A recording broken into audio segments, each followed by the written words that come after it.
garden gals and guys, it's Steph with Tiny's Garden, and today I am doing some unexpected spring garden work, like amending the bed over here, my cut flower bed, with some land and sea compost that I finally found in my area. So we are going to do that, and I thought I'd bring you along with, as well as try and plant some glads in crates. So let's get started. For those of you in my area, I finally found this at Pesquazi's in Lake Bluff. So why do we want to amend our soil? Well, plants, just like us, need nutrients and good elements to help them grow healthy and strong. If the soil is weak or they're not being fed enough, you're going to end up having some weak plants more than likely, or your crop isn't as good as it could be. Ideally, you can get your soil tested if you scoop up about a mason jar of soil and send it into a testing facility. They'll test it and tell you what amendments you need to add to have really rich, healthy soil for your plants. Now, I have not done that yet. I should actually go do that right now, and I might after filming this video. But this is the bed that I did my cut flower garden in last year, and it did pretty good. I fed it some compost and starting amending it, but this year I'm adding the land and sea compost that I found as a top layer as well, on top of what I did in the fall, which was put more compost down and then also some shredded leaves. So I'm hoping it'll be even healthier already. It's nice and crumbly, and I've seen a lot of earthworms around in here, which is a good sign. So we're on our way to some really healthy soil, which plants will love. So let's open these and pour them out, and I should have about an inch or maybe 2 inches above the soil that's already here.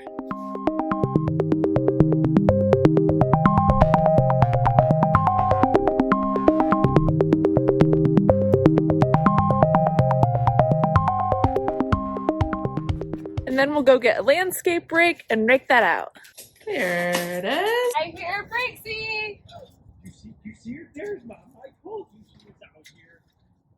Hi, Brixie. I told him he could come outside and help Mommy. Woohoo! Hi. Here's yours. You All ready? right, Buggy. Help Mommy. Good work. Good job, Brixie. Just like that, son. Good work.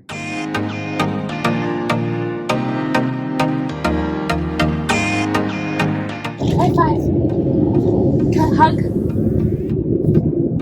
Do you love gardening? Yeah. Okay, that is done. Briggs and I raked that out, and we've got, I'd say, a good solid 2 inches in there. So those 4 backs went a long ways. So here we are here, just lightly raked out, a nice even layer on top, and it looks great. Let's take a peek here. Wonderful. Okay, so this will stew, if you will, for a couple weeks or a week. I'm going to put all my cold hardy annuals in here, or a lot of them. I can't fit all of them, but most of them.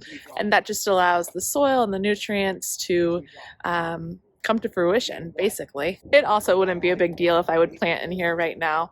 I did that last year and it turned out beautiful. So it's just exciting knowing that it's ready to go. And the only thing I will add when I plant is some biotone starter fertilizer, which is a slow release fertilizer, and again, just adds more nutrients and gives those plants a really good start, and will continue to feed them as the season progresses. Okay, so the last thing I want to do today is get some Gladiolus that I found at Menards into some crates and try and grow them in crates for the first time. And actually it's my first time with glads ever anyways, so it'll be an experiment, but I've learned about this and I'm gonna give it a go. Okay, we want to grab one of these crates here. I found these at an estate sale this year. This nice little small crate there. I think I paid $2 a piece. And we're gonna grab some potting mix. Okay, so I've got my crate, I've got my potting soil, and now I'm gonna plant them. So the varieties I'm doing today, I picked up from a local big box hardware store. We have Aldebaran, Cordula, and Princess Margaret Rose. So I'll start with putting some potting mix on the bottom. And then I'll spread it out here. Let's make our labels here. So if we open up the bag and look at these bulbs, you can see some new growth is already starting to come out. So this is the growth point. So the plant's going to grow upward this way. So this is where the roots will come out. So when we put them in the crate and plant them, they'll be root side down, growth point side up. Because I'm growing in crates specifically for cutting, I can fit these in pretty tightly right next to each other. Okay, so you can see these guys are snug. There's 15. I think it's going to be the perfect fit in this crate. So it looks like I'm getting 45 in one crate here.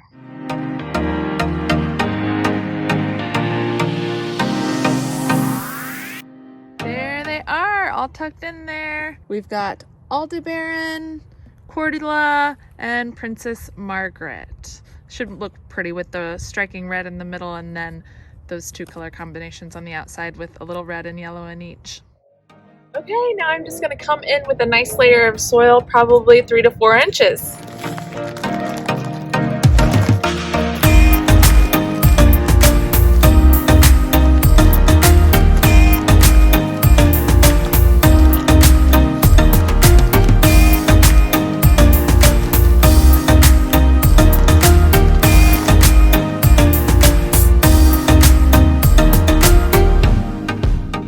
Okay, we are all done here.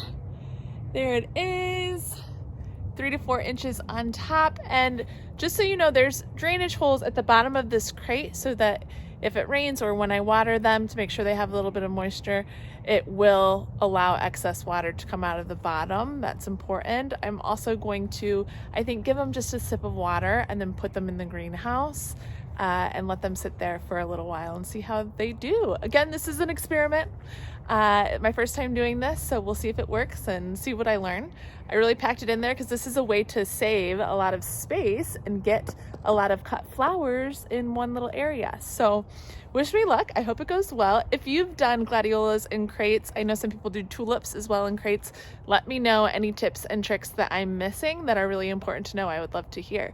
But this will be fun to see how these do this year. It's time for me to go in and get dinner now, but thanks for watching, everyone. I hope it was helpful or interesting and that your spring chores are coming along as well.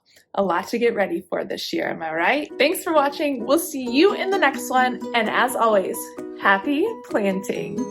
Bye.